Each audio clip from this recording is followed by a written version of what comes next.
Эрхэм хүндэт таныг Эренти огт Батэрдэн ээжийн минь 70 насны оюун баярт хүрэлцэн ирэхийг урьж байна. Ухаан бэлхийг гэрлээрэн ургийн модон гийгүүлсэн их заяаны буян элгэн саднаан ивэдэг. Энэрл хайраар үр ачнараан эв нэгдэлд сургасан их буурал таам эрүүлэн амар амгалан урт удаан наслах болтугай. Хоёр нарны хооронд хоёуланд даатуулъё. Уншсан тарны тав тоогоор ухаан саруулъя.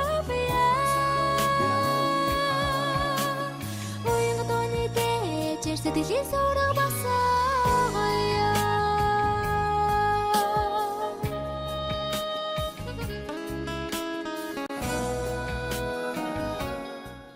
Оюун хүндэтгэлийн арга хэмжээ 2025 оны 12 дугаар сарын 29-нд 11 цагт Чингэлтэй төрөг 27 дугаар хороо зүрх уул Баян хайрхан 13-ийн Б аль суусны дугаар 9984 68 79 88 89 2 хүндэтгсэн Батэрдэн үр хүүхдүүд нь